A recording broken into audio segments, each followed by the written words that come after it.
Oh boy, with this table, we'll keep remastered mode on.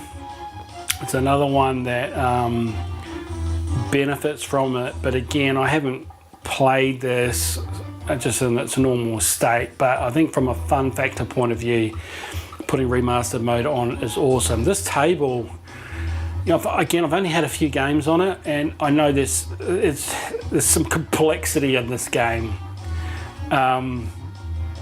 I will say right now, while I remember, these guys, when you're playing in cabinet mode, having those guys on the apron, you only see the top of their heads. And I wish that when you select cabinet mode, there's a different animation where they actually sort of look up and look around.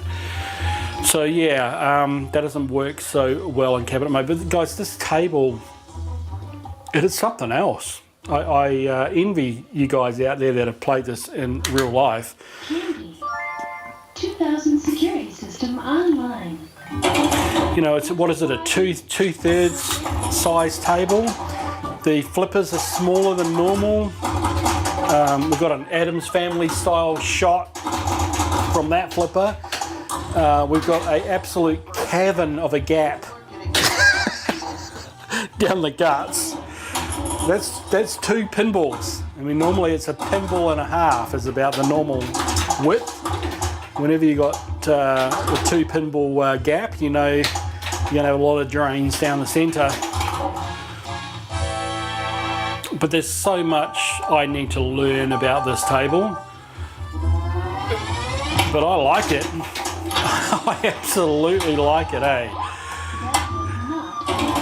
Again, lighting on this is not too bad. It's not brilliant. Again, I think if it was augmented by some real life Cree lighting, it'd really come to life, but it's not bad. I do feel out of the three, definitely Theatre of Magic, for some reason, it looks flat. It just doesn't have the dynamic nature of the lighting. And I know Mel did actually say that, you know, the lighting engine perhaps wasn't, I don't think he's really said it was up to par, but I think they were going to work on it at some point. And but it was such a big job because it's sort of, I don't know, it's baked into the core code base, I think. Oh, here we go. So what am I supposed to be doing here? And this is the thing, guys, eh? Like, so when you're, what am I doing? Oh shit. Crap. I have no idea. All right. 20K, well that's good. Oh shit. Guys, I've never done this before. For candy, 2000 pesos. Wow. That's not the way to operate the candy 2000 security system. This is why I want to learn this game. This is so cool. But this should be on the back glass, guys, you know? This should be up there. This is wrong, being in the middle here. But what is going on? What? Oh my God. What am I supposed to be doing? I'm stopping. You guys be watching me going, Greg, seriously? That's fun though. Wow, that's fun. A little burglar guy comes back out of the, comes out of the hole there. That's so cool. Oh man, I can't get that shot. But I have got a smile on my face, guys, when I'm playing this. And again, I don't sort of see the physics issues with this either. But again, maybe you guys that have played this table may see it. I don't know. And when I say physics issues, it's just that speed thing. Other than that, the ball does move beautifully around. By the way, while that ball was bouncing up there around the bumpers, it's another thing on Tom, which I'm pretty sure it doesn't, the Zen version doesn't do as much as my version. Like the ball can get caught up in those bumpers on my real table and just really go to town. I didn't really see that on Zen's. But again, I haven't had enough games to really know. I'm having another game of this though. I'm having another game, guys. This is something else. And look, I don't know, like in the arcades back in the day, you would have to work this out, right? That's the whole point. Putting in more 20s or quarters for you guys in the States, right? That was the thing, to try and work out what the hell is going on in this game.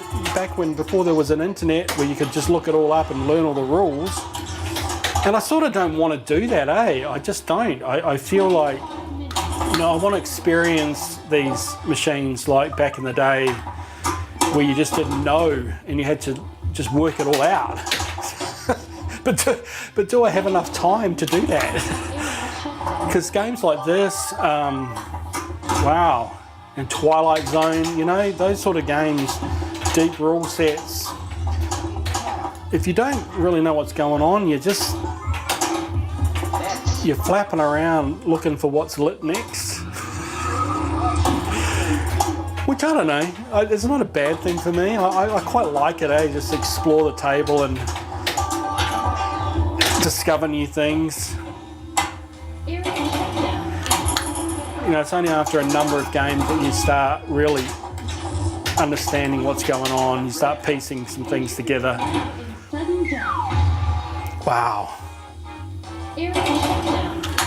But I tell you what, the difficulty, there's no doubt in my mind, guys. The difficulty between this and TPA is chalk and cheese. You know, stuff like that. Which is probably a part of it is just poor playing, but it deals to you like you expect it to do, you know, and there's nothing worse. That was the worst thing about TPA, was getting on and just getting bored, you know, playing. Whereas here I'm working up a sweat, I'm trying, and I'm getting my ass kicked. That's a good thing. All right, guys, let's finish up.